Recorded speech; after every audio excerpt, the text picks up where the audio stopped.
안녕하세요. 얼마 전에 돌싱으로 돌아온 딸아이를 키우고 있는 30대 여성입니다. 사연글을 보면 대부분 거창한 일로 헤어지는 사람은 많이 없는 것 같더라고요. 물론 저도 마찬가지랍니다. 저야말로 정말 한없이 사소하지만 너무나 큰 이유로 헤어지게 됐으니까요. 제 이혼 사연은 취미 때문이었는데요. 어떤 취미이길래 이혼까지 하게 됐는지 궁금하시죠? 정말 별거 아니지만 여러 아내들의 속을 썩이는 그 취미, 바로 모바일 게임 때문이었어요. 정말 흔하디 흔한 그리고 이유 같지 않은 이유처럼 보이지만 제 이혼에 관한 글을 읽어보시면 왜 이혼을 했는지 이해가 가실 거라고 생각해요. 그러니 오늘 이 글을 읽는 분들의 이해를 구하기 위해 사연글을 작성해 보도록 하겠습니다. 저와 남편은 소개팅으로 만났어요. 저는 당시 학원 강사로 일하고 있었는데 남편은 평범한 월급쟁이였어요. 제가 스펙이 좋았다면야 더 좋은 사람 만나고 싶었지만 저도 스펙이 그리 좋은 편이 아니었고 고만고만한 사람들끼리 만나서 결혼하는 게 덜 피곤할 거라고 생각하고 남편과 결혼까지 하게 됐죠. 흔히들 그렇듯 결혼을 해야 할 나이쯤에 사귀던 사람과 보통 결혼을 하게 되잖아요. 저도 그렇게 생각하고 결혼을 했지만 그때 그런 생각을 해서는 안 됐던 것 같아요. 좀 더 진지하게 알아봤더라면 전 남편의 진짜 모습을 미리 발견하지 않았을까 하는 생각도 드니까요. 그래도 결혼 초반에는 꽤 괜찮았던 것 같아요. 그때는 남편이 아직 게임에 엄청 몰입했던 때도 아니고 집에 신경도 쓰기는 했으니까요. 처음부터 게임 중독은 아니었어요. 결혼 초반에는 그냥 어린애 같은 면이 있는 남자였고 제가 잘 끌어주면 된다고 생각했던 것 같아요.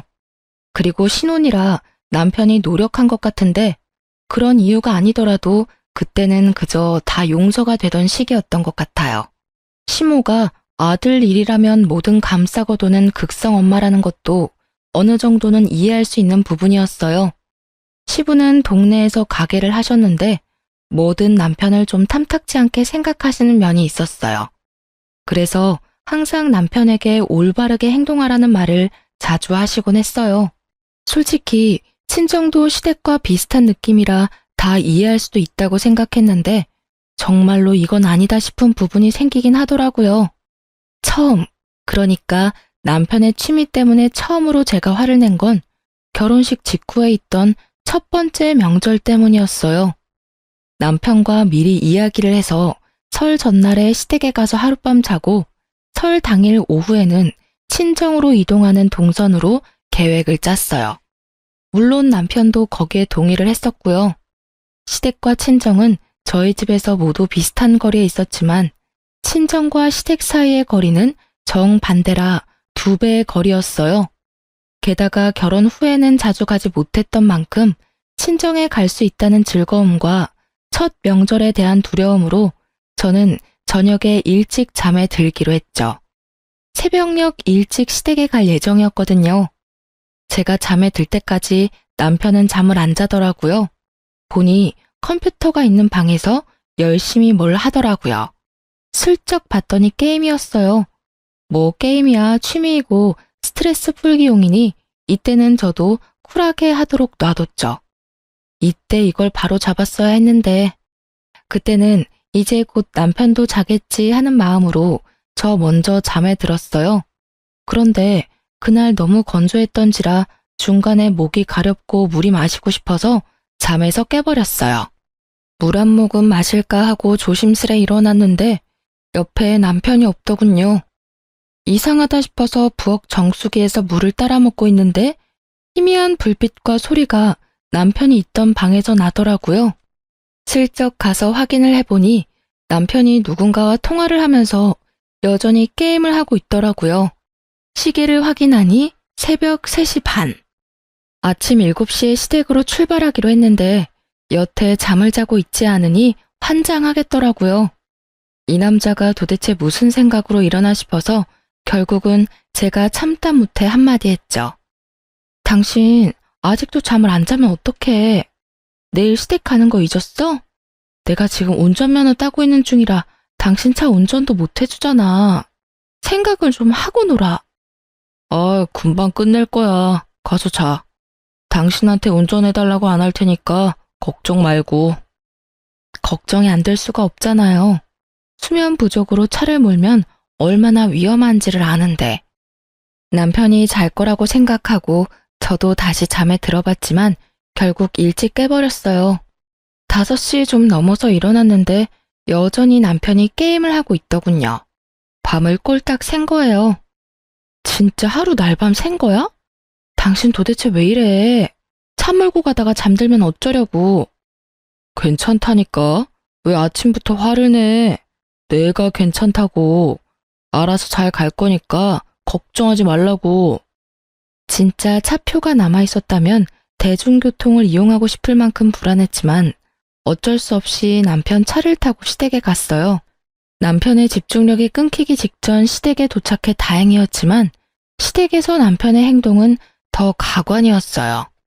마치 일을 많이 해서 지친 것처럼 아이고 하며 안방에 들어가더니 침대 위에 풀썩 드러누워서는 잠부터 자더라고요. 그걸 보던 시모가 저한테 한 소리 하더라고요. 넌 도대체 애가 저렇게 될 때까지 뭐 했어? 아무리 일도 좋지만 남편 내조도 해야지. 내가 봐도 얼굴이 퀭하니 안 좋은데 몸에 좋은 거라도 좀 먹여. 그리고 잠도 좀 푹 재우고. 대체 넌 집에서 뭐 하길래 남편만 저렇게 살이 쏙 빠져? 아니, 너무 어이가 없더라고요. 지 몸 관리 못한 게 저 때문이라고요? 저놈이 스스로 몸 관리 엉망으로 한 걸 왜 저한테 퍼붓는지. 게다가 남편 놈 살 빠지는 게 왜 제 탓이에요? 같은 거 먹고 같은 집에서 사는데 살찌려면 같이 찌는 거지. 게임하느라 살 빠진 거 차마 말할 수 없어 이날은 턱끝까지 차오르는 말들을 삼킬 수밖에 없었어요. 그 때문에 저는 열이 무척이나 받은 상태였고 남편 놈은 여전히 아무 생각 없는 것 같았어요. 저희는 작은 방에서 잤는데 남편은 이번에 폰으로 게임을 하느라 또 날밤을 지새우려고 하더군요. 제가 남편에게 나지막하게 경고를 던졌어요. 적당히 하고 자. 내일 우리 집에 가서 또 처자고 있는 꼴 보기 싫으니까. 알아서 몸 관리하라고. 내가 오늘 당신 때문에 어머님한테 무슨 소리 들었는지 모르지? 나 진짜 열받았으니까 알아서 잘해. 낮에 푹 자서 지금은 졸리지가 않다고. 그리고 내가 다 알아서 하잖아. 오늘도 우리 집에 내가 알아서 잘 모셔줬는 거 기억 안 나? 의기양양한 그 말투에 저는 포기하고 저 먼저 잠에 들었어요. 그리고 새벽에 또 남편이 여전히 밤새 게임을 한 걸 목격했죠. 아침 밥을 먹는데 시모가 이렇게 말하더군요. 아무래도 얘가 몸이 너무 안 좋은 것 같아. 오늘도 하루 여기서 한숨 자고 가. 너희 이대로 가다간 사고 난다. 시모의 한마디에 남편이 희색을 하더니 대답하더라고요. 엄마가 봐도 그렇지? 오늘은 좀 쉬어야겠어. 당신도 오늘은 푹 쉬어. 저 입을 당장이라도 찢어버리고 싶었어요. 웃는 면상에 침을 뱉고 싶었지만 참았어요. 첫 명절, 첫 시댁. 너무 많은 생각이 들었으니까요. 결국 저는 친정에 가지도 못했어요. 그리고 돌아온 집에서 남편에게 미친 듯이 화를 냈어요. 야, 너 어떻게 이럴 수 있어? 내가 일찍 자라고 했어, 안 했어? 왜 잠도 안 자고 게임하면서 날밤 새는데? 너 때문에 나 친정에도 못 갔거든? 어떻게 책임질 거야? 친정에 못 간 게 왜 내 탓이야? 네가 운전할 줄 알았으면 가면 됐잖아. 솔직히 내가 무슨 기사야? 왜 매번 내가 너 데려다 줘야 하냐고. 너 설마 지금 설날에 친정 가는 게 나 혼자 가야 한다고 생각하는 거야? 미친놈아. 결혼하고 첫 명절이면 너도 우리 부모님한테 인사하러 가야지. 버릇이 없는 거야? 상식이 없는 거야?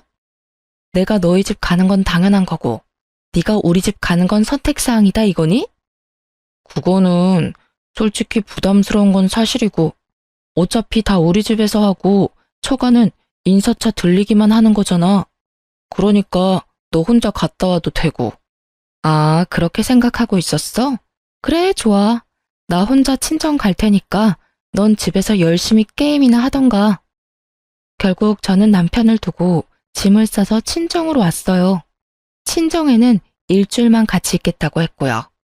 다행히 친정이랑 직장이 그리 멀지 않아서 다행스러운 일이었지만 화가 나는 건 어쩔 수 없더라고요. 이번에 본때를 보여주기로 한 거죠. 역시나 일주일도 안 돼서 남편이 저를 찾아오더라고요. 왜 계속 안 들어와? 집 엉망이니까 집에 와. 내가 왜? 내가 네 식모야? 돌아가더라도 당신이 어지러 놓은 건 안 치울 거야. 당신이 알아서 치우던지. 미안해. 한 3일 신나서 잠도 안 자고 게임했더니 완전 죽겠다고. 몸도 아프고 빈혈인지 일어설 때마다 어지럽고. 남편이 하는 이야기를 들어보니 참으로 딱하면서도 열받았어요. 신난 건 3일까지였답니다. 그 뒤로는 집도 정리가 안 된 상태고 제대로 된 영양소까지 섭취 못해서 엄청 힘들었다고 하더라고요. 혼자 사는 거 잘 맞는 거 같은데 왜? 그냥 혼자 살아. 나 같은 거 그냥 없는 셈 치고. 계속 이렇게 삐딱하게 굴 거야? 나 진짜 힘들다니까. 당신이 있어야 할 것 같아. 잘 들어. 나는 네가 몇 시간씩 게임하느라 안 자고 정신 나간 좀비처럼 노는 거 나 정말로 아예 상관 안 해. 그런데 너의 그 행동 때문에 미리 계획했던 약속한 걸 깨는 건 정말로 잘못됐다고 생각해. 네가 뭘 하든 나한테 피해는 주지 말았어야지. 친정에 못 가게 한 건 정말로 평생 내 가슴에 박혀 있을 일이거든? 앞으로 이런 일 있으면 나는 집 나갈 거야. 당신이 지금처럼 와서 용서 구해도 안 받아줄 테니까. 알았어. 다 내가 미안하다니까. 그러니까 이만 집에 돌아와. 나도 이러다 죽을지도 모르겠다는 생각을 잠깐 하긴 했어. 정말로 후회를 하고 반성을 했는지 남편은 제게 사과도 하고 게임도 덜 하더라고요. 물론 제가 먼저 게임 시간을 정해줬죠. 집에 와서 얼마나 해도 상관은 없지만 자정 전에는 잠자리에 들어야 한다고요. 그 이상 게임에 열중하면 영 끊겠다고 모질게 말했더니 말을 알아들었는지 자중하더군요. 그리고 그 덕이었는지 저와 남편 사이에 딸도 하나 생겼어요. 갓난아기 덕분에 얼마 동안은 또 잘 살았어요. 그런데 하루는 남편이 곤란한 얼굴로 저에게 용건을 꺼냈어요.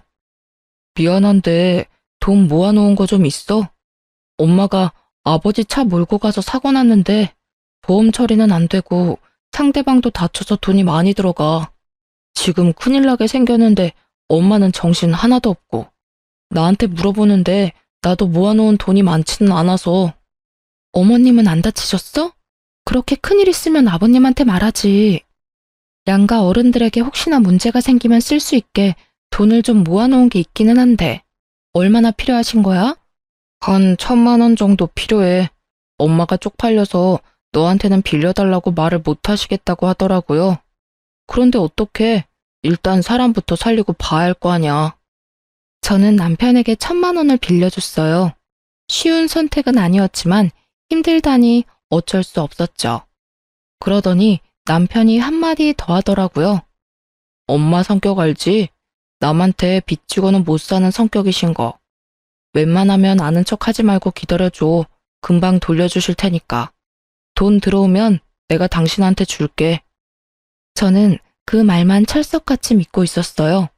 그런데 그 믿음이 깨진 건 일주일 뒤였죠. 며느라가, 너 이번에 너희 신우 결혼하는 거 알지? 혼수의 예단에 이것저것 해야 할 게 많은데 걔도 모아놓은 거 하나 없고 우리도 너희 집 살 때 돈 보태느라 돈이 없어.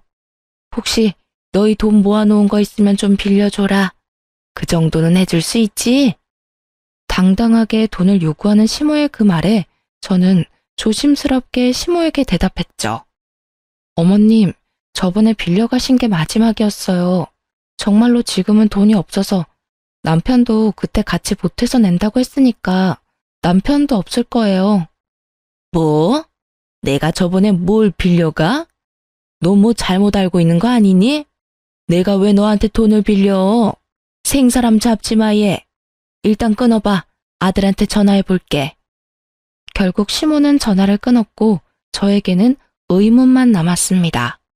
시치미를 떼시는 건지 말을 못 꺼내게 선수를 치신 건지 뭔가 이상한 느낌이 싹 오더라고요. 그래도 설마 남편이 거짓말을 했겠나 싶었어요. 밉상짓은 해도 머리 굴려 거짓말할 놈은 아니었거든요. 그래도 확인은 해야 하니 그날 저녁 남편에게 말했어요. 당신 혹시 어머님한테 전화 받았어? 아가씨 결혼한다고 돈 좀 빌려달라던데. 저번에 빌려드린 돈은 아예 다 쓰신 거야? 어? 그거? 아마 그때 다 쓰셨으니까 연락 오셨겠지? 아, 맞다. 나 쓰레기 좀 버리고 올게. 말을 하다 말고 남편이 마치 도망가듯 쓰레기를 부랴부랴 들고 밖으로 나가더라고요. 수상한 냄새가 폴폴 났습니다. 이놈이 진짜 거짓말을 했을까 싶었어요. 혹시나 증거가 남편 폰에 있을 거라고 생각하고 남편이 두고 간 폰을 살폈는데 여전히 모바일 게임이 켜져 있었어요. 그런데 채팅창에 어떤 사람이랑 대화가 있었는데 거기 여보야라고 적혀 있더라고요. 깜짝 놀란 제가 그 채팅방에 들어가서 확인을 했어요. 이제까지의 대화 목록을 보니 아주 가관이더군요. 사랑해, 보고 싶다, 만나면 정말 잘해줄 수 있는데 난 자기뿐이야 등등.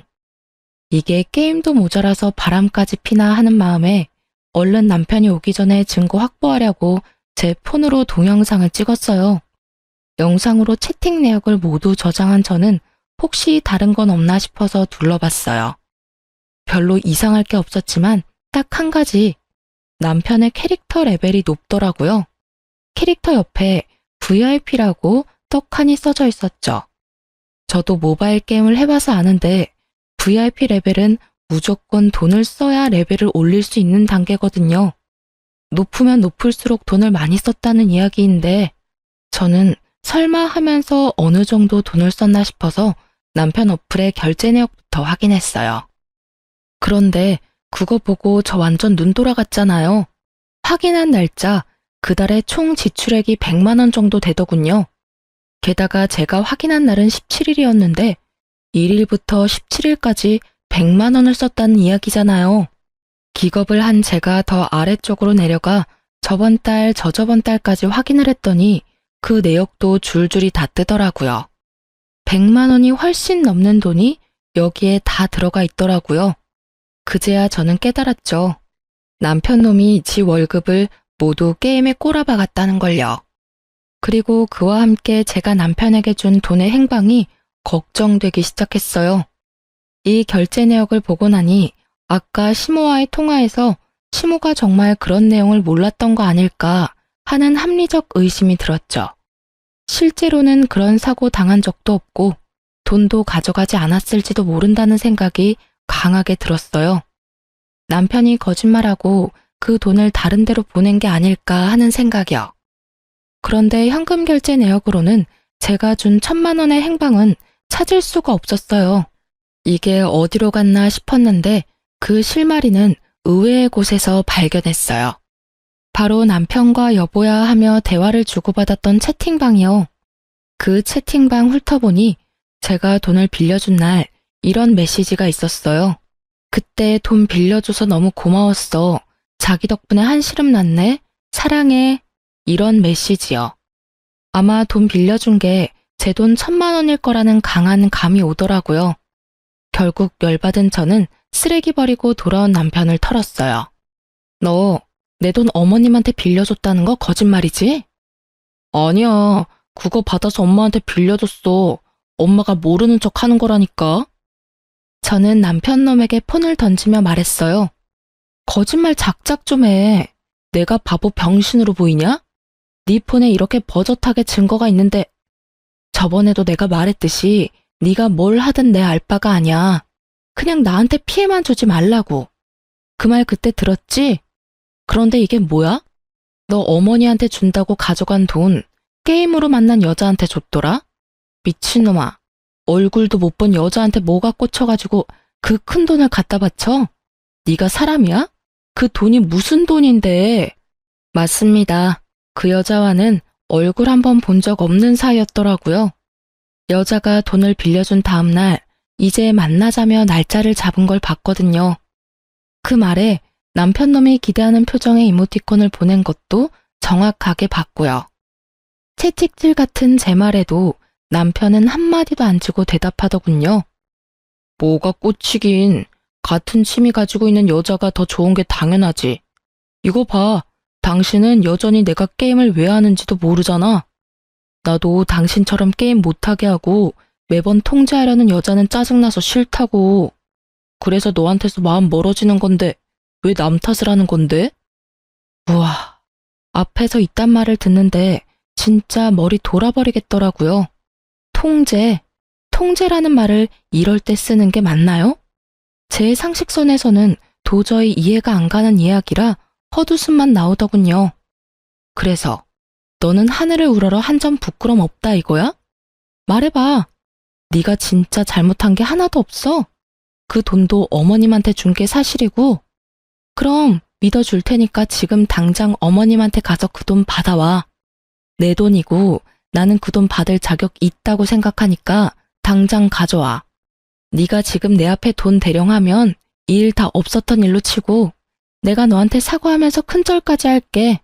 당당하다며. 그럼 지금 당장이라도 이야기해서 돌려달라고 해야지. 그건 지금 당장 못해. 엄마도 사정이 있고. 어머님이 사정이 있는 게 아니라 네가 사정이 있겠지. 그 여자한테 다 줘서 없지? 통장 내역 당장 까. 어머님한테 드렸으면 어머님 명의로 1,000만 원이 넘어갔겠지.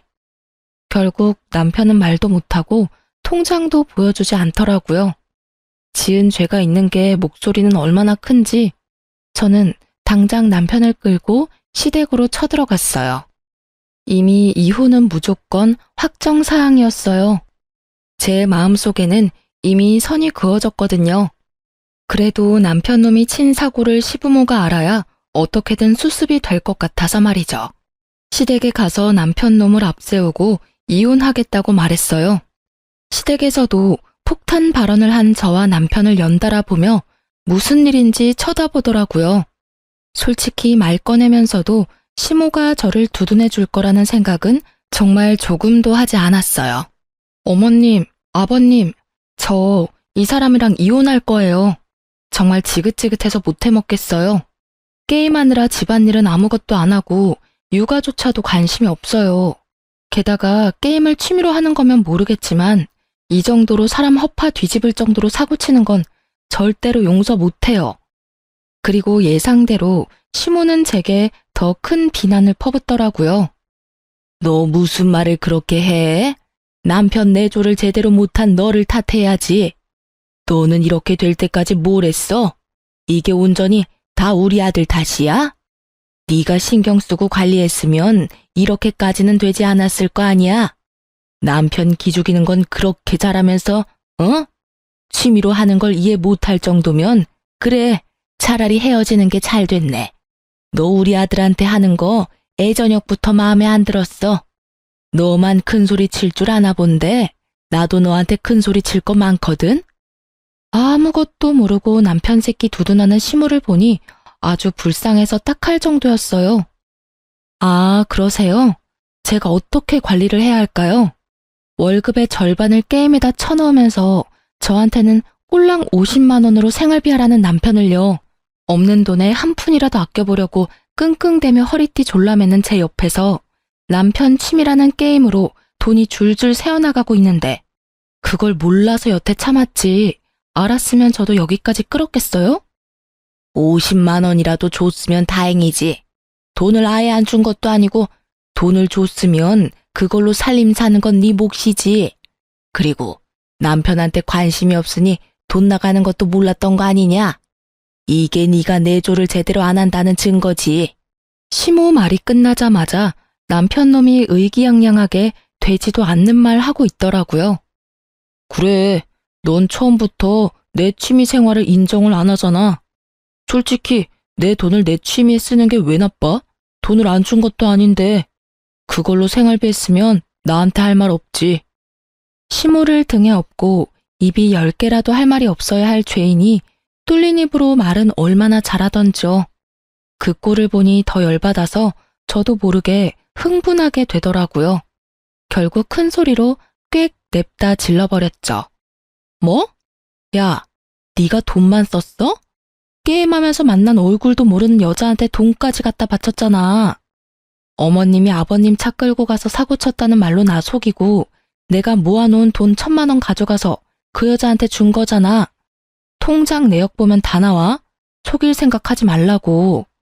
핏덩이 같은 딸내미 놔두고 얼굴도 모르는 여자한테 홀라당 넘어가서 돈 준 것도 화가 나는데 뭐? 네가 나한테 생활비 줬다고 내가 할 말이 없어야 한다고? 그럴 거면 결혼은 왜 했냐 이 새끼야. 너야말로 나한테 할 말이 없어야지. 뚫린 입이라고 다 같은 입인 줄 알아? 그게 무슨 소리야? 내가 사고를 쳤다니? 역시 남편이 아무 이야기를 안 했던 것 같더라고요. 그래서 저도 자세하게 알려드렸죠. 알아야 저놈 두둔하는 게 얼마나 쓸모없는 일인지를 알 테니까요. 제 돈 1,000만 원 가져가면서 그러더라고요. 어머님이 아버님 차 끌고 가서 사고 쳤다고요. 그러니까 몰래 빌려주는 거니 그런 이야기 어머니한테 먼저 하지 말라고요. 제 말에 시모는 적잖이 충격받은 눈치더라고요. 물론 그렇겠죠. 자기 이름 대고 설마 돈을 빌려다가 그런 짓을 했다고 생각이나 했겠어요? 게다가 돈 1,000만 원이 작은 돈이 아니잖아요. 그 돈을 모은 것도 양가 부모님들 때문이었는데 그 목적에 맞았기 때문에 빌려준 거였는데 그 돈 모을 때 도움 하나 안 주고 게임하느라 돈 다 쓴 주제에 지가 뭐가 잘났다고 저런 말을 해요? 진짜 어이가 없어서. 결국은 시모도 이 상황에 대해서는 뭐라 거들어 줄 말을 못 하더라고요. 그러니까 저는 이혼할 거예요. 이렇게 거짓말까지 하면서 게임하고 여자 만나는데 제가 뭐하러 이 사람 붙잡아둬요? 대신에 저는 그 돈, 1,000만 원 모은 돈은 무조건 돌려받을 거예요. 그게 어떤 돈인데. 없는 살림에 진짜 한 푼 한 푼 겨우 모아서 만든 돈인데 그걸 왜 생판 모르는 여자한테 뺏겨야 하냐고요. 제 말에 시모가 잠시 한숨을 푹 쉬더니 말하더라고요. 그래, 이혼해라. 차라리 잘 됐어. 그 돈은 우리가 돌려줄 테니까 이혼해. 어차피 나는 너 하는 거 마음에 들지 않았어. 그러니 이번에야말로 좋은 여자 만나게 하면 돼. 취미 생활하는 거에 참견도 안 하고 내조도 잘해서 우리 아들 똑바르게 잘 잡아줄 사람. 그런 사람 찾아서 재혼하면 돼. 그 이야기 듣는데 얼마나 웃기던지요. 저는 시모에게 말해줬어요.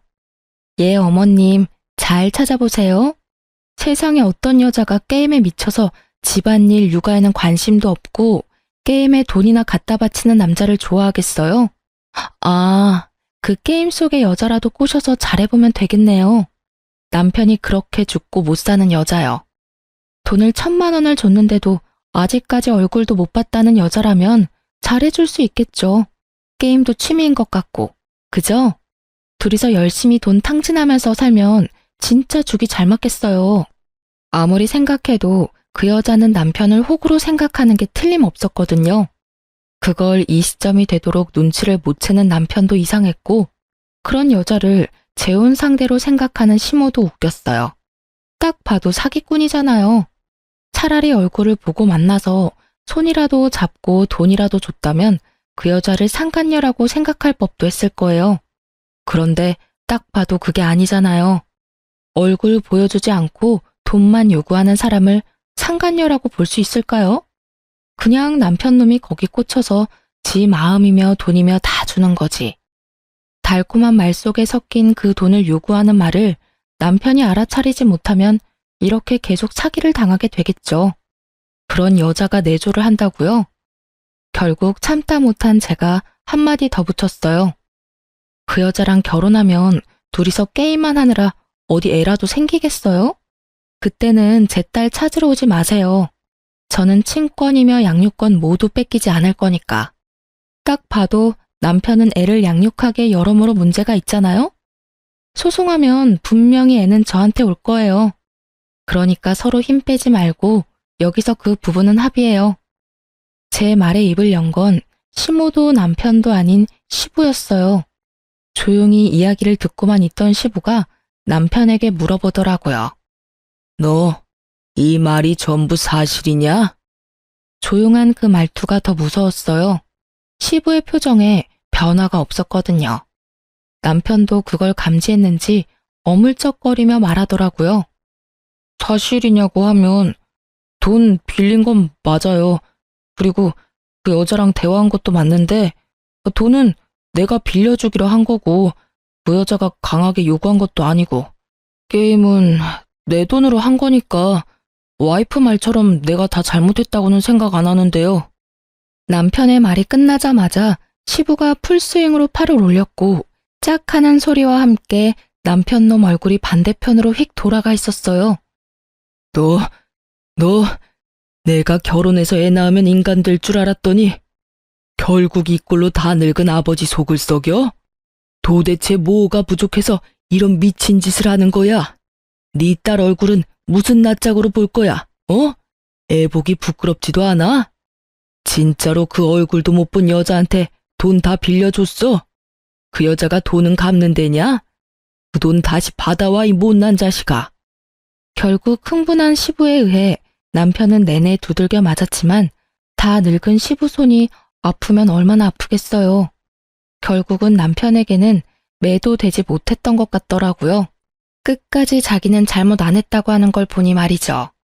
그나마 시부는 정상적인 생각을 하고 계시더라고요. 동네에서 가게를 하시니 아들의 이혼이 더 신경 쓰일 수밖에 없기도 했고요. 아무래도 장사하시니 다른 사람들 입방아에 오르는 게 싫으셨던 것 같기도 하더라고요. 물론 그 이상으로 아들에게 실망한 것 같았지만요. 결국 저의 이혼은 합의로 가게 됐어요. 시부가 조용히 묻고 싶어 하는 것 같았거든요.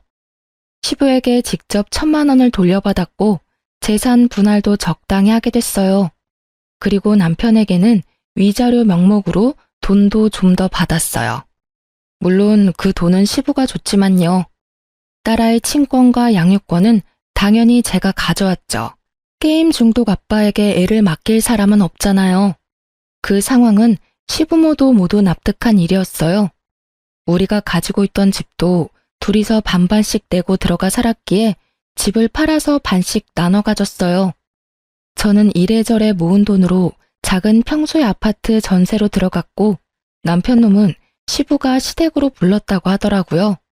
시부 말로는 집에서 게임하는 거 눈에 보이면 당장 내쫓아버리겠다고 했다는데 중독을 이기실 수 있을지는 모르겠더라고요. 결국 이혼하고 저는 딸아이와 함께 직장 근처 작은 전셋집에서 살게 됐어요.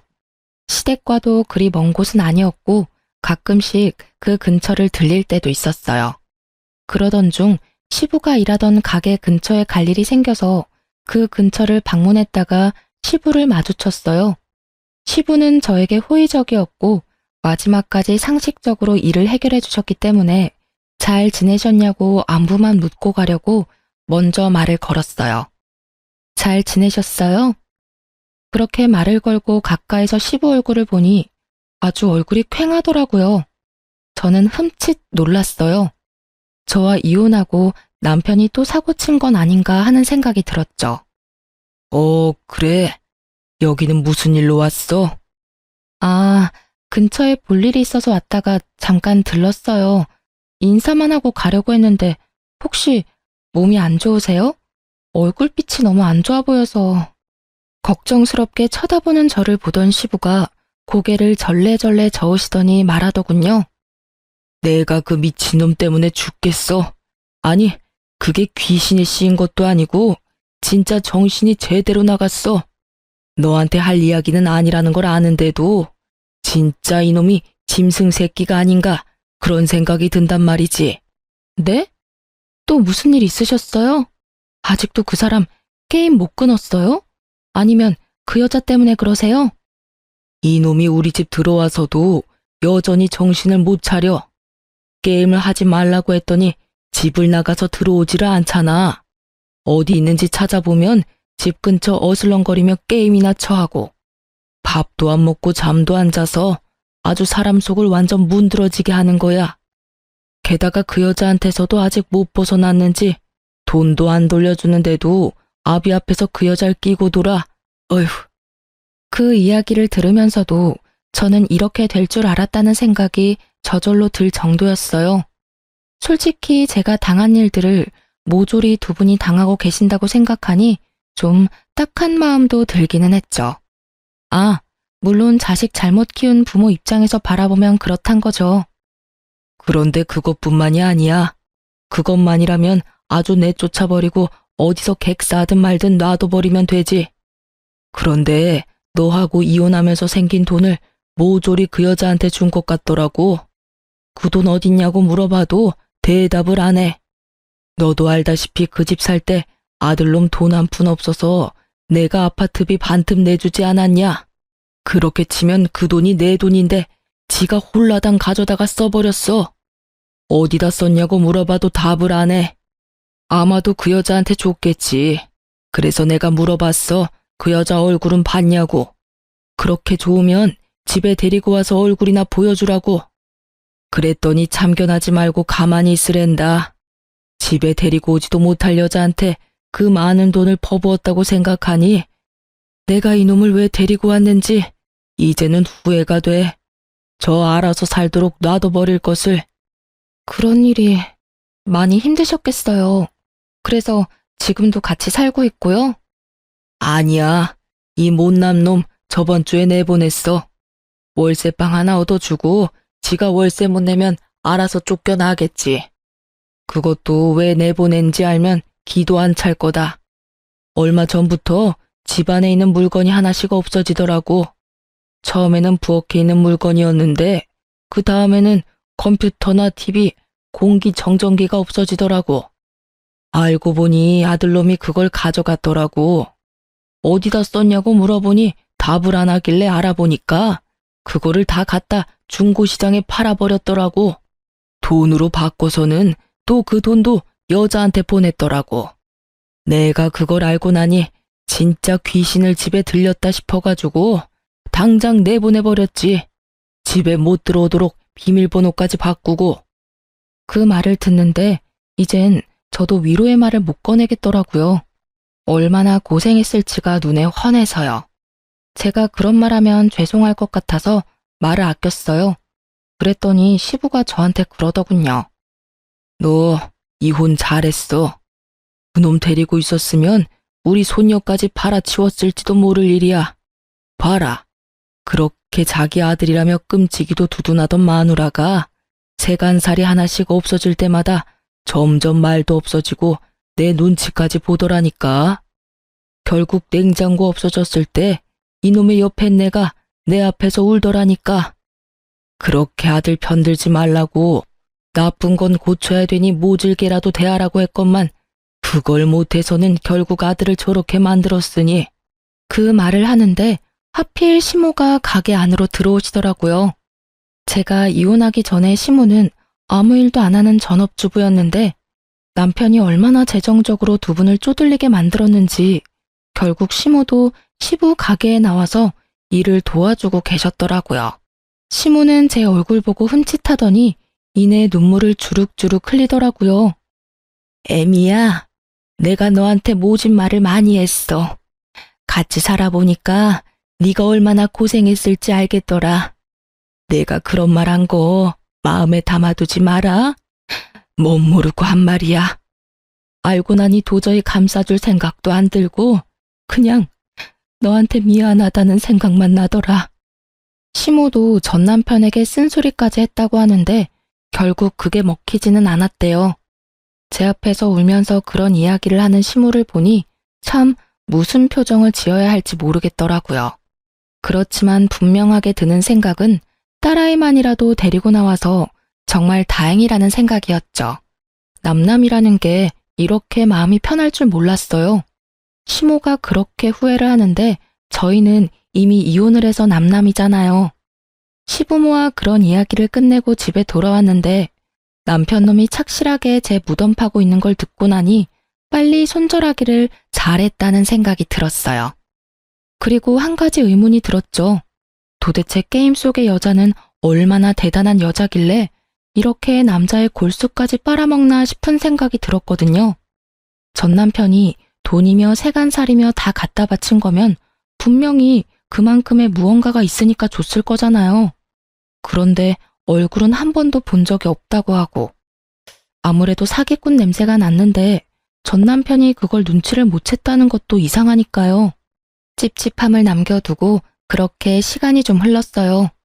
시부모와 대화를 나눈 지 한 달 좀 되지 않았을 때 친정엄마한테서 연락이 왔더라고요. 너 그 이야기 들었어? 네 전 남편 이야기. 엄마 그거 듣고 완전 뒤집어졌잖아. 응?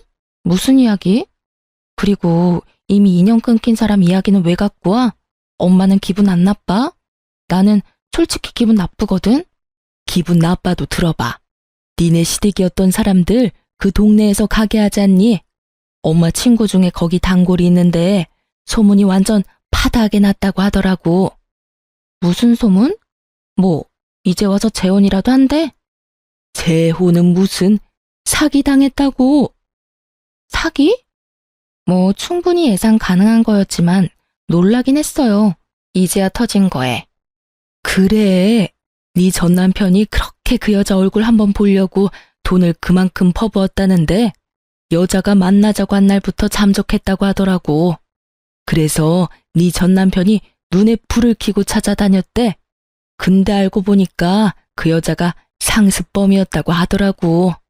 노총각이나 유부남 그렇게 꼬셔가지고 돈 뜯어내고 잠적해버리는 상습범. 아휴, 그럴 줄 알았어. 뭐 그런 건 놀랍지도 않아. 딱 봐도 사기꾼 같잖아. 맨날 돈 얘기하고. 돈 없다 하면 시큰둥하게 반응하고 돈 있다 하면 사랑해 보고 싶어. 이런 반응 나오는 거 보면 딱 봐도 전문 사기꾼이지. 이제야 그걸 알았다는 게 나는 더 놀라운데. 근데 너 이거는 알았니? 그 여자가 사실은 여자도 아니었대. 남자라고 하더라. 세상에 결국은 남자한테 농락당해서 돈이며 마음이며 다 날렸다고 하더라고. 갖다 바친 돈이 거의 몇 천만 원이나 된다던데. 그 집도 딱하게 됐지. 차 담보까지 잡아서 사기꾼한테 줬으니. 남은 건 빚밖에 없는 데다 그 여자 찾느라고 아들놈이 일도 제대로 안 해서 결국은 회사에서 잘렸다고 하더라고. 그래도 지 새끼라고 그 아버지가 데려갔다더라. 근데 데려가면 뭐하니? 밥만 축낸다던데. 그래도 얼마 전에는 그 아버지 가게에서 일하고 있대. 엄청 말도 없어지고 음침해지기는 했는데 게임은 안 한다고 하던데. 그 여자가 여자가 아니라 남자였다니.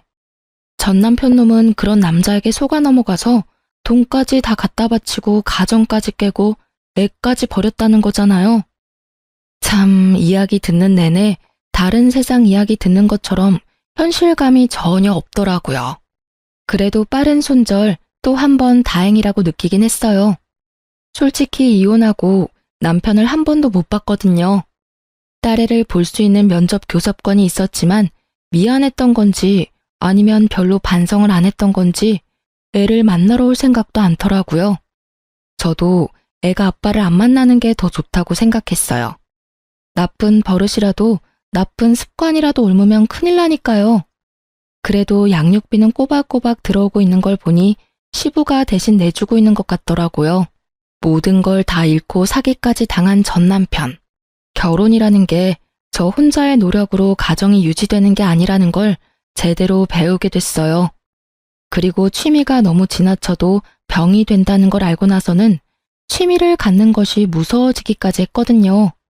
물론 우리 애한테도 게임을 시켜주는 것도 사실 무서워서 아직까지도 딸아이에게 인터넷 기능이 안 되는 휴대폰만 사줬어요.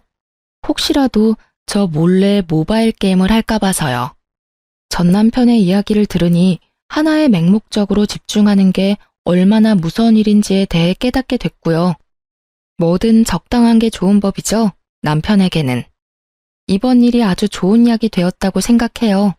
그 일이 아니었다면 여전히 재산을 탕진하면서 게임에만 몰두하게 됐을 테니까요. 지금이라도 정신 차렸으면 잘 된 일이죠. 그리고 게임 중독이라는 이유로 이혼을 해보니 세상에는 별의별 이유로 이혼을 하는 사람이 많겠구나 하는 생각도 들었어요. 글을 쓰고 보니 유치하면서도 어이없는 이혼 사유이긴 한데 그래도 저에게는 생각보다 큰일이었다는 것만큼은 알아주셨으면 해요.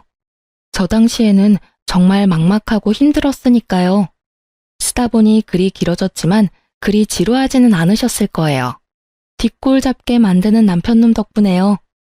바쁘신 와중에 긴 글 읽어주셔서 너무 감사합니다.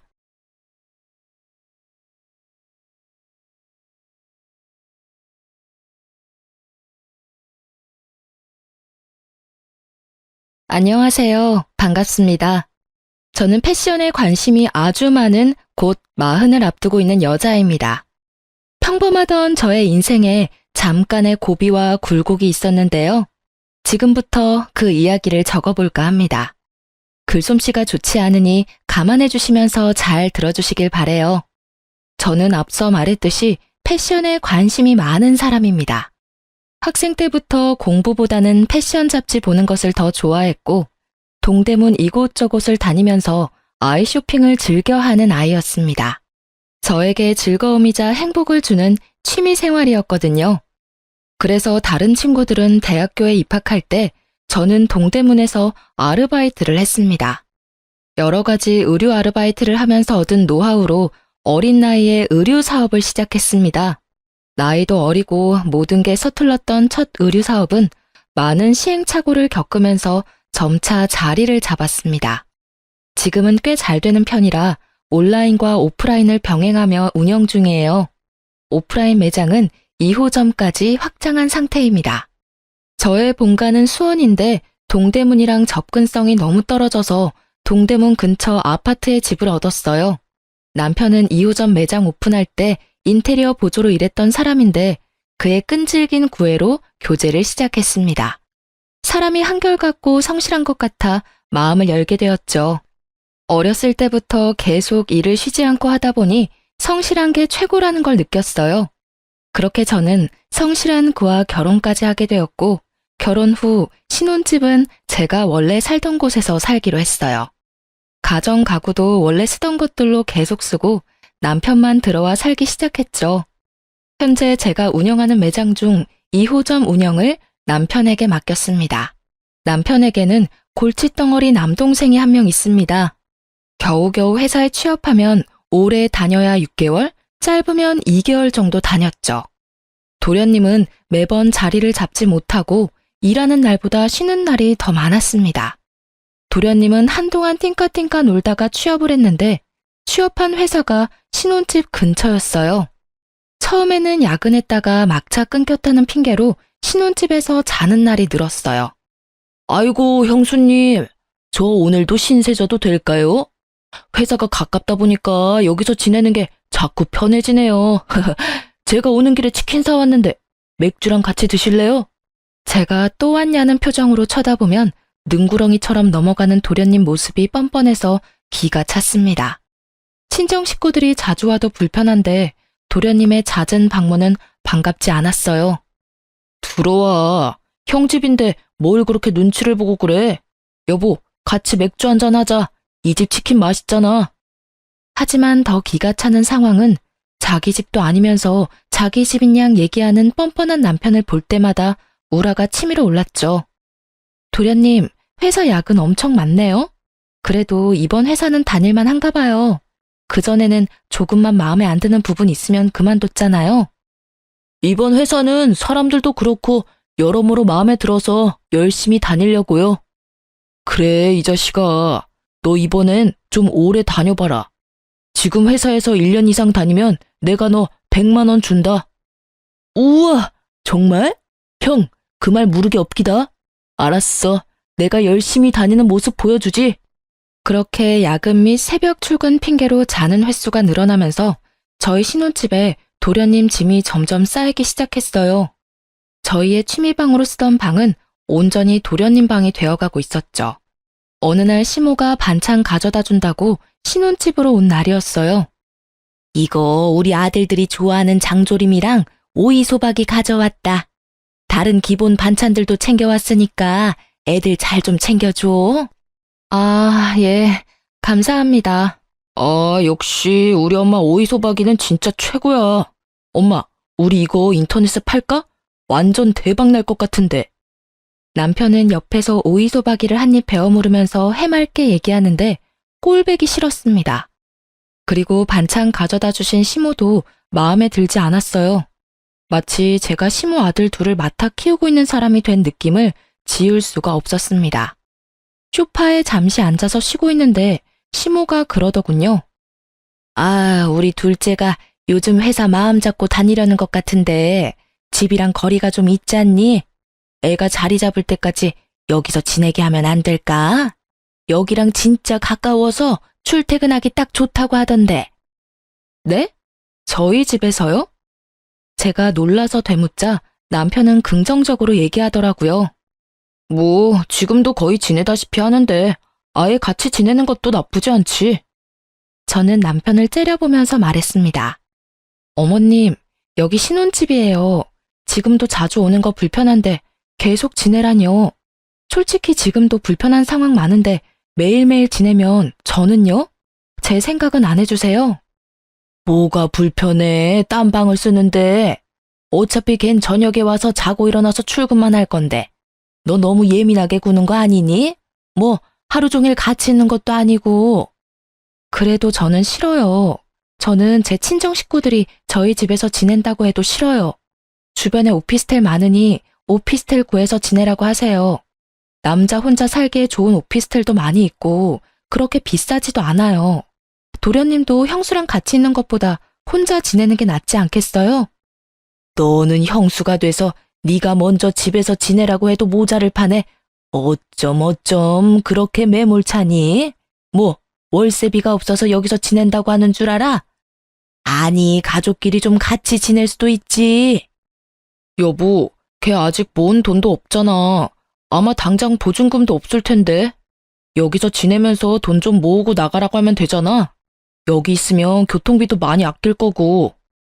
제가 이상한 사람인 것처럼 얘기하는 시모도 미웠고 자기 동생이라고 시모 옹호하는 남편은 더 미웠습니다. 전 그렇게 여기서 지내게 하고 싶으면 월세를 내던 생활비를 냈으면 좋겠네요.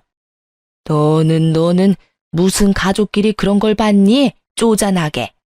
얘가 방만 빌려 쓰는 거지 그걸로 뭘 돈을 달래니? 반찬은 내가 해다 주면 될 거 아니야? 어머님이 반찬해서 가져다 주신다고 모든 것이 해결되지는 않아요.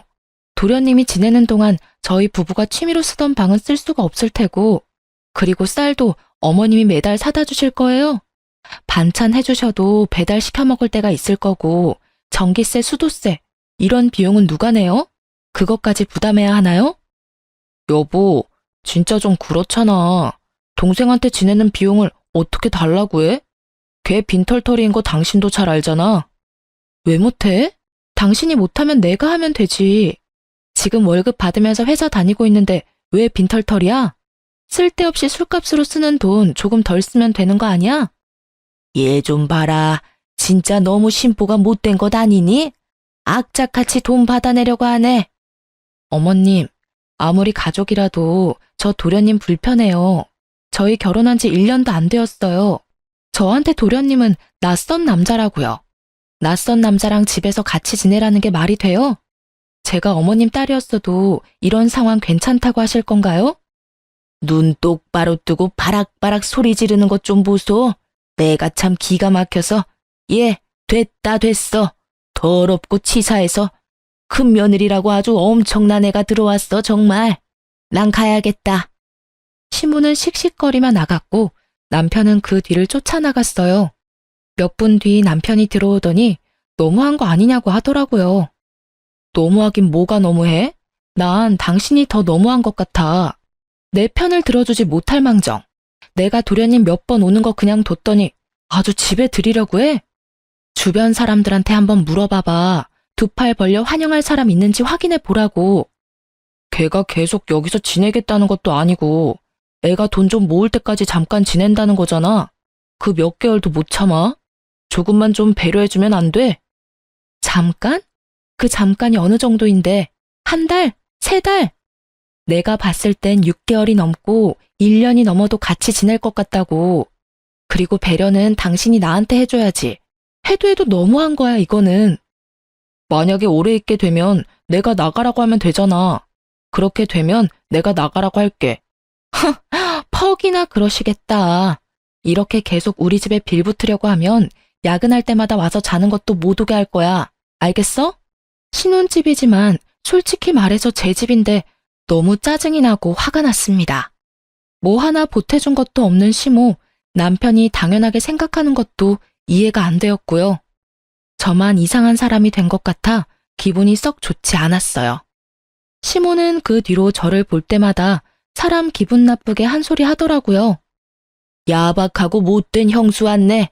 뭔 용건 때문에 왔니?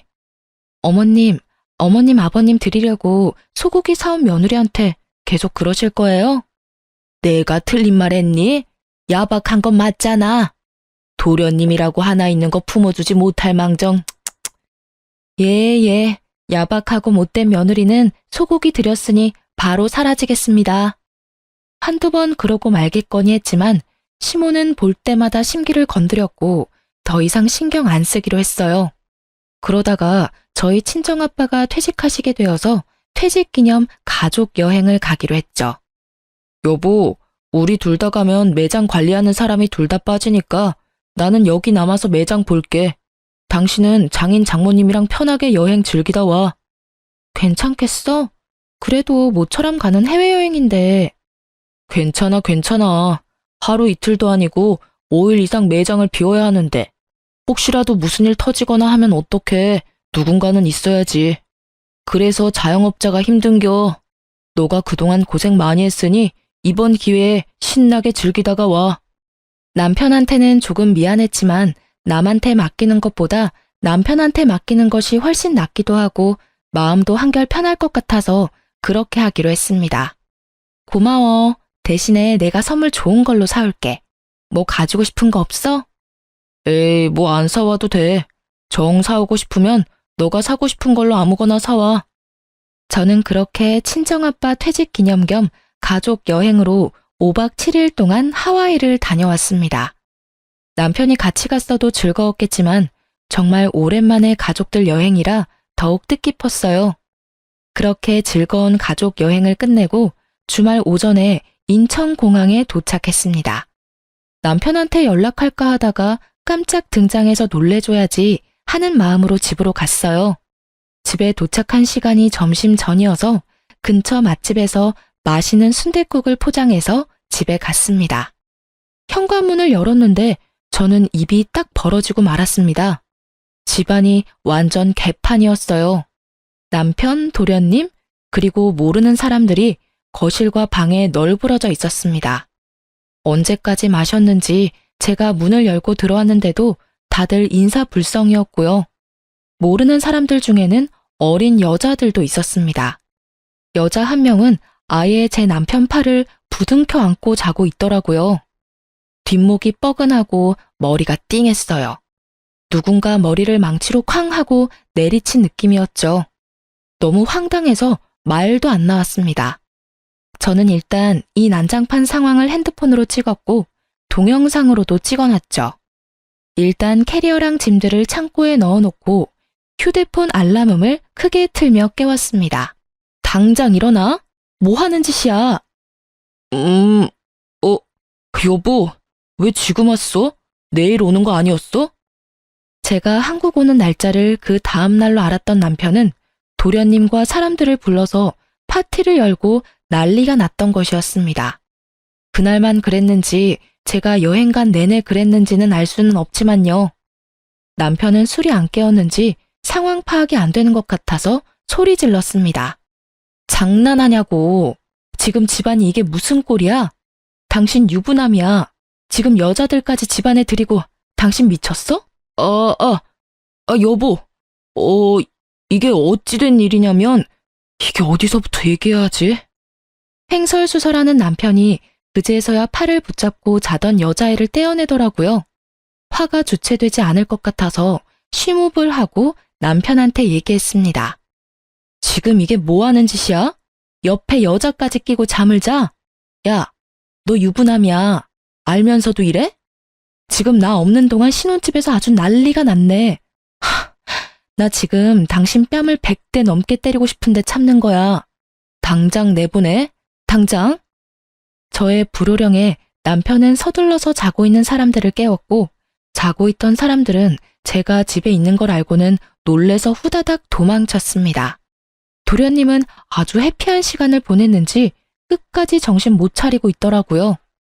남편도 해롱해롱거린 채로 휘청거리며 집안을 정리하는데 진짜 가관이었습니다. 미쳤어? 진짜, 와, 여자까지 집에 불러?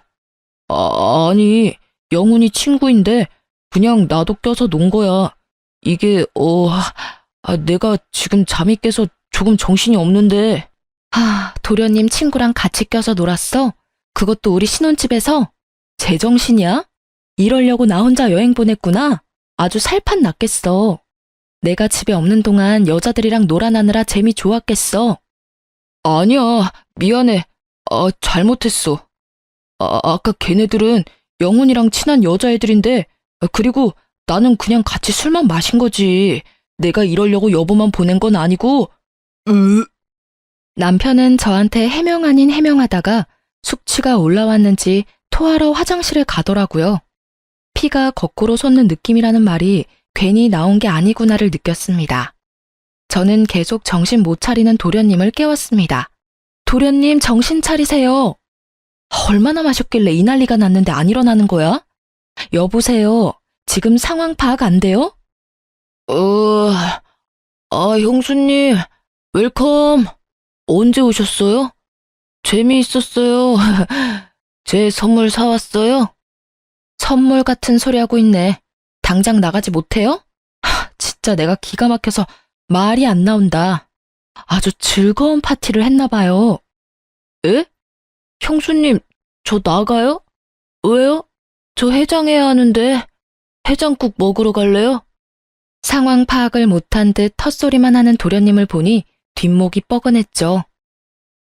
지금 이성의 끈 겨우 붙잡고 있으니까 끊어지기 전에 나가요. 나 지금 참으린 100번도 더 넘게 외쳤으니까 빨리. 저는 해롱거리는 도련님을 현관문으로 질질 끌고 나갔습니다. 자기 신발도 못 찾고 비틀거리더라고요. 자기 신발이 어디 있는지도 몰라요? 우리 형수님 왜 그러실까? 우리 엄마가 야박하다고 그러던데 진짜 야박해, 우리 형수님. 그때 화장실에 쏟아내고 나온 남편이 나왔습니다. 당신도 같이 나가. 당장. 둘이 진짜 꼴 보기 싫으니까. 여보, 내가 어딜 가. 여기가 집인데. 시끄럽고. 지금 이런 모습 우리 엄마 아빠한테 보여주고 싶지 않으면 당장 내 눈앞에서 사라져. 주말 점심때까지 만취해서 정신 못 차리는 두 남자를 집 밖으로 내쫓았습니다. 문 앞에서 계속 있는 것 같길래 문을 열고 한마디 했어요. 10분 뒤에도 집 앞에 있으면 엄마 아빠 부를 거야? 여보, 미안해. 진짜 나 반성하고 있어, 정말. 내가 형이 돼서 말리지는 못할 망정 같이 마시고. 진짜. 형수님, 한 번만 용서해줘요. 미안하면 미안할 짓을 하지 말아야지. 아니면 나 오기 전에 정리라도 깨끗이 하던가. 진짜 보기 싫어. 당장 꺼져들. 다시 한번 엄포를 놓고 집 안으로 들어왔습니다. 집안 꼴을 보니 한숨밖에 안 나오더라고요. 결국 인터넷으로 검색해서 청소업체를 불렀습니다. 여행 잘 다녀와서 힘도 빠지고 기운도 없어 소파에 앉아 널브러져 있었어요. 한 10분 정도 지났을까? 전화 벨소리가 울리더라고요. 핸드폰을 보니 시모였습니다. 또 뭐가 잘났다고 전화를 했을까 싶어서 전화를 받았어요. 너 이게 지금 맞다고 생각하니? 남편을 내쫓아? 콩나물국을 끓여주지는 못할 망정. 어머님, 마침 전화 잘하셨네요. 상황 설명을 들으셨어요? 제가 왜 콩나물국을 끓여줘야 하죠? 네가 돈을 벌면 얼마나 잘 번다고 유세야?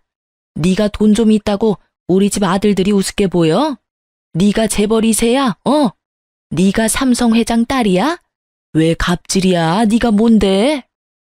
말 잘하셨네요. 아들들을 얼마나 잘 키우셨길래 남의 집에서 사람들 불러서 파티를 해요? 심지어 큰아들은 유부남인데 젊은 여자들까지 불러서 밤새 술 마셨던데 그거 아세요? 형네 집에서 친구들 불러서 같이 놀 수도 있지. 진짜 남의 집도 아니고 친구들이랑 좀 재미있게 놀겠다는데 그게 잘못됐어? 자기 아들이 잘못된 행동한 건 그럴 수 있는 거고 제가 화가 나서 한 행동은 잘못된 행동이라고 억지 부리는 시모도 정말 지긋지긋했습니다. 아, 어머님이 이러시니 아들들도 그러죠. 이건 경우가 아니잖아요. 그리고 어머님, 뭘 잘못 알고 계신 것 같은데 이 집 제 집이에요. 제가 결혼 전부터 살던 제 명의의 제 집이라고요. 근데 그게 어떻게 남편 집이에요? 결혼했으면 둘의 집이지. 뭐 명의고 뭐고 그게 뭐가 중요해 지금? 어머님, 남편이 결혼하면서 뭐 해온 게 있나요? 가전을 해왔어요? 가구를 해왔어요? 딸랑 몸만 들어와서 지내고 있으면 좀 자기 주제를 알아야지. 자기 동생까지 책임져 달라니 제가 무슨 성모마리아예요? 말하는 싸가지 좀 봐. 내가 너 싸가지 없는 건 예전부터 알았지만 와, 이렇게 싸가지일 줄은 몰랐다. 요즘 며느리들 싹퉁머리 없다고들 하더니 너는 내가 지금까지 들었던 며느리 중 최고다, 최고야. 내가 며느리 복도 지지리도 없지. 어머님, 아들이 여자들이랑 술 마시면서 뭘 했는지 알면서도 이래요? 제가 눈이 안 뒤집힐 것 같아요? 그리고 제가 집을 5일 동안 비웠는데 이게 하룻밤일지 여러 밤일지 어떻게 알아요?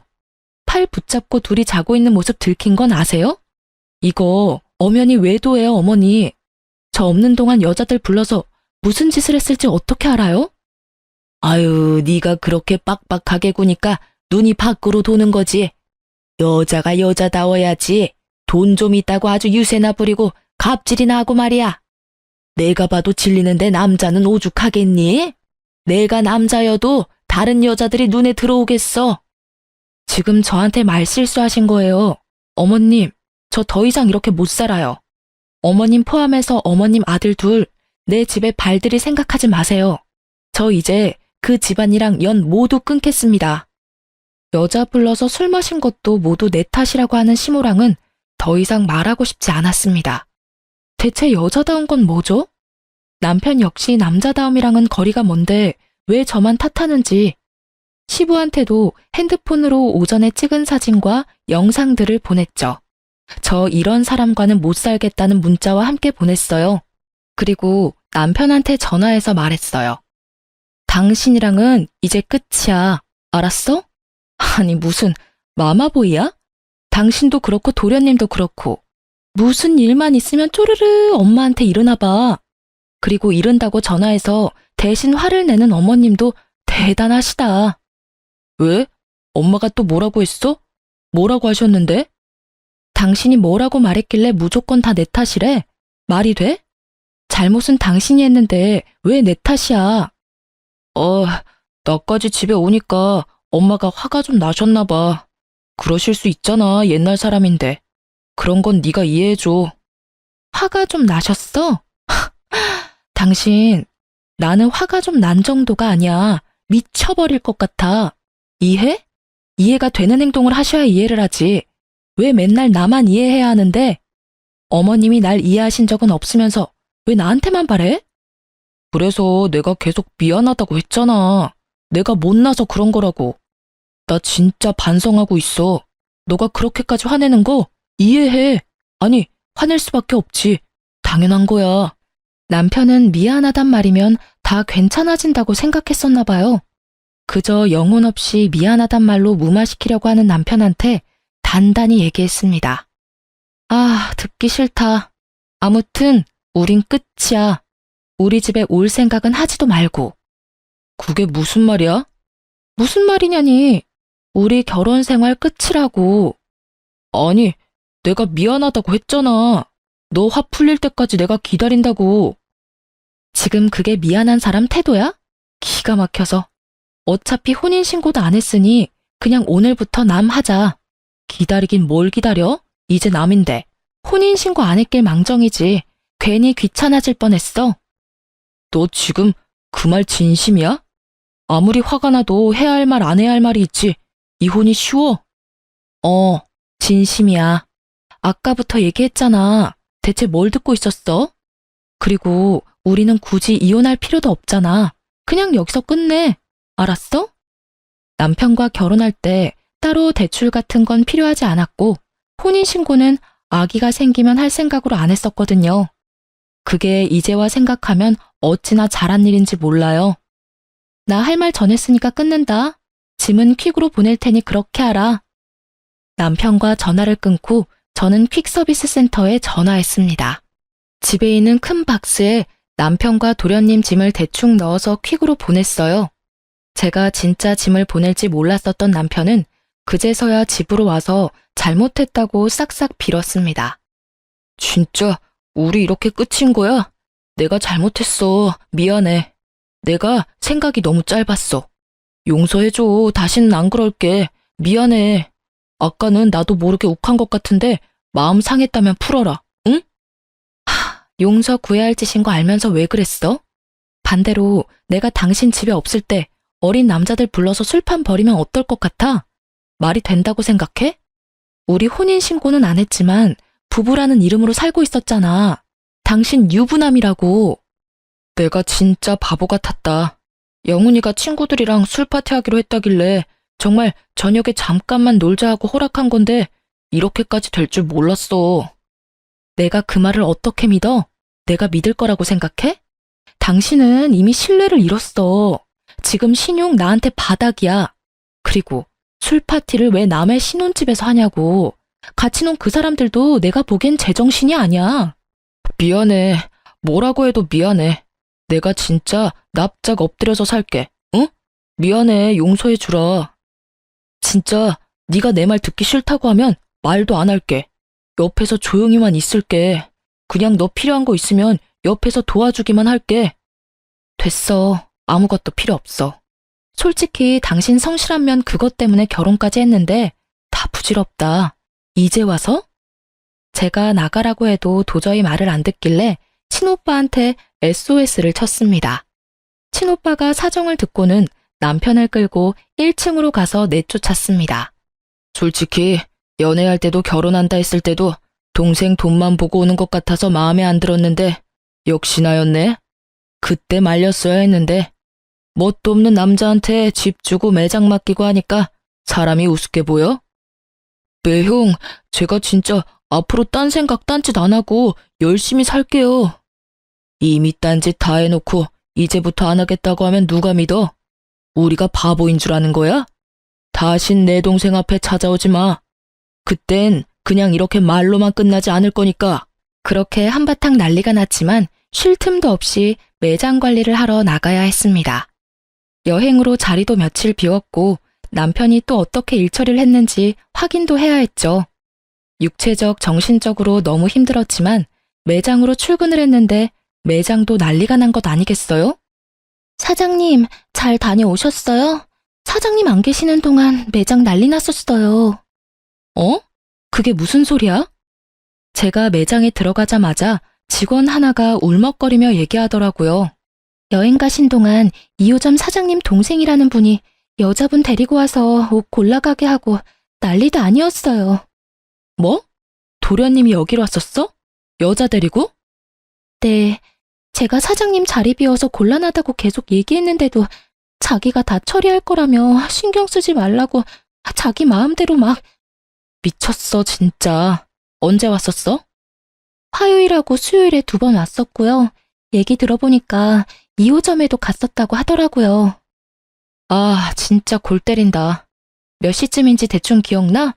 CCTV 좀 확인해보자. 도련님은 제가 없는 동안 여자들 데리고 와서 옷 선물을 했더라고요. 물론 계산은 안 하고 자기가 다 해결 가능하다며 그냥 가져갔다고 하더라고요. 기가 막히고 코가 막힌다는 상황이 이런 것일까 싶었어요. 도련님이 가져간 옷들의 금액을 확인하니 50만 원 좋게 넘더라고요. 하연아, 여기 들어와서 나갈 때까지 CCTV 부분 저장해서 USB에 담아줄래? 나 2호점도 가봐야 할 것 같으니까 혹시라도 또 매장에 오면 바로 나한테 전화해. 지끈거리는 머리를 부여잡고 2호점으로 갔습니다. 안 그래도 머리 아파 죽겠는데 남편이 출근해 있는 거 아니겠어요? 뭐야, 왜 당신이 여기 있어? 여기 내가 관리하는 매장이잖아. 솔직히 남편은 제가 관리 직원으로 채용을 한 거지 매장을 아예 전부 맡기진 않았거든요. 자기 매장이라고 하는 순간 이성의 끈이 끊어졌습니다. 제가 고등학교 졸업해서 아르바이트하고 발품 팔아 키운 매장인데 결혼해서 운영 맡겼다고 자기 거라고 생각하는 남편이 어처구니가 없었어요. 뭔가 착각하고 있는 것 같은데 내가 운영을 잠시 맡긴 거지 이 매장을 당신한테 준 거 아니야. 엄청난 착각을 하고 있는 것 같은데 당신은 그저 직원이야. 내가 고용한 직원이라고. 사업자가 당신 명의로 되어 있는 것도 아닌데 되게 웃긴다. 너 진짜 나랑 끝낼 거야? 나는 이대로 못 끝내. 아, 몇 번을 말해. 끝이라고 끝. 당신이 안 끝내도 내가 끝낸다고. 한쪽이 끝났다는데 왜 자꾸 구질구질하게 그러는 거야? 그러니까 여기 매장 운영도 이제 안 해도 돼. 아니, 못 하는 거지 이제. 당신은 잘렸으니까. 내가 잘났다고 알아들어? 퇴사 처리할 거라고. 사람이 어떻게 그래? 내가 계속 잘못했다고 빌었잖아. 반성한다고 했잖아. 얼마나 빌어야 하는 거야? 웃겨 정말. 당신이 평생 빌어도 내 마음 변하지 않아. 그리고 도련님 매장에서 여자들 데리고 와서 아주 신났더라? 당신도 알고 있지? 1호점에서 얼마를 가져간 줄 알아? 그거 절도야. 왜 남의 가게에서 마음대로 옷을 가져가? 아, 옷값 주면 될 거 아니야. 그냥 좀 있는 척하고 싶었나 보지. 내가 줄게. 얼만데? 옷값 주면 될 거 아니야? 지네가 사장인 줄 알고 아주 꼴값들 떨더니. 옷값은 가져갈 때 주는 거야. 왜 있는 척을 남의 매장에서 하냐고. 자기들이 노력해서 잘 될 생각은 안 하고 왜 내가 열심히 일군 내 매장에서 생색을 내는 거야. 옷값은 일단 됐고 꺼져. 당장 꺼지라고. 왜 자꾸 내 앞에서 얼쩡거리는 거야? 사람 돌아버리는 꼴 보고 싶어서 그래? 정말 뻔뻔한 건지 멍청한 건지 모르겠는 남편의 행동에 우라가 치밀어서 당장 나가라고 소리쳤습니다. 이마에 핏대가 설 정도로 화가 났고 몸이 부들부들 떨렸어요. 그러자 남편은 갑자기 태도를 바꾸더니 무릎을 꿇더라고요. 미안해. 미안하다고. 앞으로 진짜 잘한다고. 진짜 이혼은 아니잖아, 어? 다시 한번 잘 생각해보면 안 돼? 나 너 없으면 안 되는 거 알잖아. 당신이 필요한 건 내가 아니라 내 매장 아니야? 내가 가지고 있는 돈이 필요한 거잖아. 내가 필요한 건 맞니? 애초에 내가 좋아서 만난 건 맞아? 다시 한번 생각해도 우린 아닌 것 같아. 안 맞아. 내 인생에서 끝이야. 아웃이라고, 아웃. 매장에 아르바이트생도 있었는데 너무 쪽팔렸고 남편이 무릎 꿇고 계속 버티는 바람에 지나가던 사람들도 가던 길을 멈추고 매장을 구경했습니다. 당신이 무릎을 꿇어도 펑펑 오열해도 나 마음 안 바뀌어. 당장 일어나. 지금 구경거리 된 거 안 보여? 계속 이렇게 버티고 있으면 나 영업 방해죄로 신고할 거야. 내가 가라고 몇 번을 말하니? 가. 제발 좀 가라고. 내가 부탁한다. 제발 내 매장에서, 내 인생에서 좀 사라져. 남편은 계속 매장에서 나가지 않고 버티고 있었습니다. 그 와중에 시모가 매장으로 왔더라고요. 무릎 꿇은 남편을 보더니 저를 향해 다가와서 머리채를 잡고 흔들었습니다. 아, 이게 뭐 하는 짓이에요? 너 이년, 못된 년, 아주 나쁜 년. 네가 뭔데 내 아들을 무릎 꿇게 해? 네가 뭐 그렇게 대단해? 나도 너 같은 며느리 필요 없다. 아주 싹 퉁머리 없는 것. 이거 놓으세요. 진짜 뭐 하는 짓이에요? 너 우리 영감한테 뭔 사진을 보낸 거야? 네가 뭐라 그랬길래 영감이 우리한테 난리를 치는 거냐고. 어머님 아들들이 제 집에서 여자들이랑 술 파티하고 널브러져 있는 거 보냈어요. 왜요? 제가 뭐 없는 말 지어서 아버님한테 얘기했을까 봐요. 사실만 말했어요. 잘못한 건 어머님 아들들인데 왜 저한테 이러시는 거예요? 제가 시부한테 사진 보내고 나서 시부가 남편과 도련님을 크게 혼을 냈나 보더라고요. 사실 꾸지람 받을 일 많잖아요. 하지만 시모는 제 말에 머리채를 더 꽉 세게 쥐고 흔들었습니다. 아, 놓으시라고요. 신고할 거예요. 이것 좀 놔요.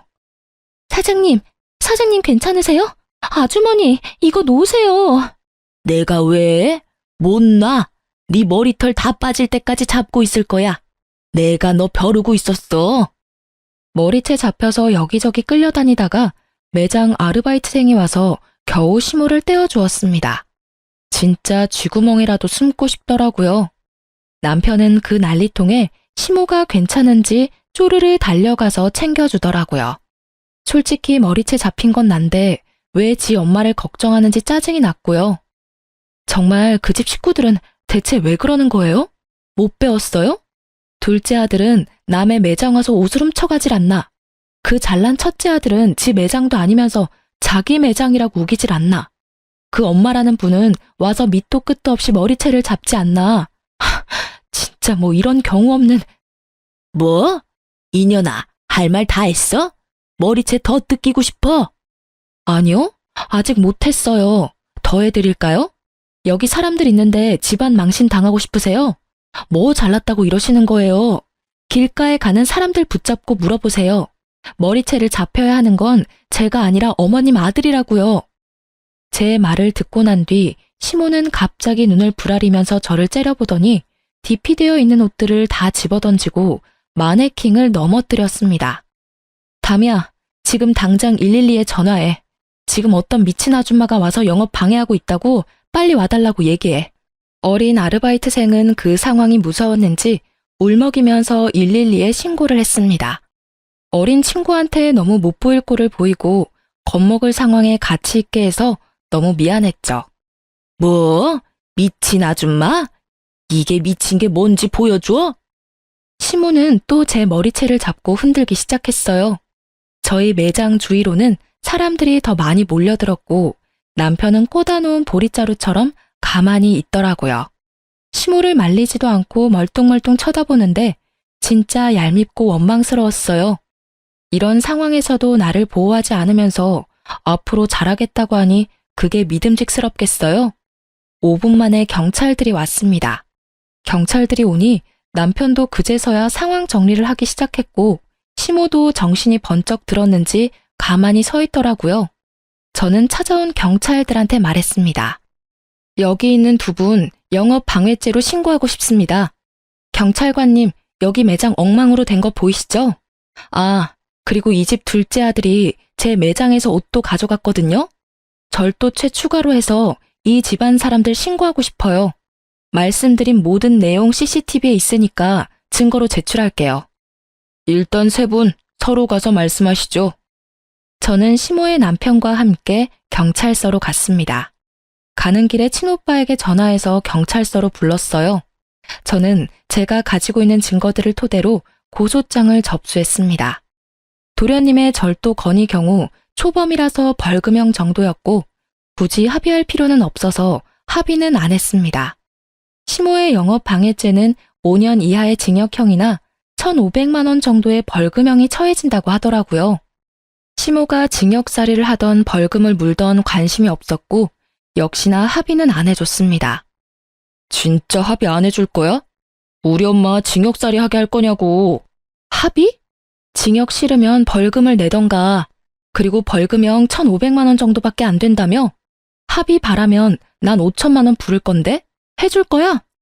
지금 당신네 가족 때문에 내가 받은 피해가 얼마나 되는 줄이나 알아? 내가 그 피해 금액까지 청구하려다가 만 거니까 긁어 부스럼 만들지 마. 넌 계속 내가 우스워 보였지? 너가 그렇게 잘났어? 당신보다는 잘난 것 같아. 싫은 소리 듣고 싶은 거 아니면 이제 찾아오지 마. 남편이 찾아와서 합의해달라고 몇 번 찾아왔지만 거절했죠. 나중에는 자격지심인지 뭔지 자기 혼자 씩씩거리면서 화를 내는데 대꾸하고 싶지도 않았죠. 그렇게 여행 다녀온 후부터 온라인과 오프라인 매장이 마비가 되었고 저는 잠시 휴업을 했습니다. 직원들한테는 유급 휴가를 주었고 저는 그 기간 동안 다시 매장 재정비에 온 힘을 다했습니다. 그리고 신혼집으로 지내던 아파트는 팔고 다른 곳으로 이사했습니다. 또 전 시댁 식구들이 찾아올 것 같기도 했고 신혼집으로 지냈던 곳에서 혼자서 지내기 싫었어요. 나중에 들은 얘기로는 전 시부는 동네 창피하다며 뭐 하는 짓이냐고 혀를 내둘렀다고 해요. 그렇게 경찰에서 왔다 갔다 하면서 전 시모랑 전 시부가 엄청 격한 싸움이 있었던 듯 합니다. 그 뒤로 이혼 절차 진행 중이라는 얘기를 들었고요. 전 시부는 고향으로 혼자 내려가셨다고 들었고 무능력한 아들 둘을 둔 전 시모는 벌금으로 많은 돈을 쓴 덕에 한동안 경제적으로 허덕였을 거예요. 이혼한 전 시모는 아들 둘과 포천에 있는 시몬의 친정에 빌붙어 사는 중이라고 합니다.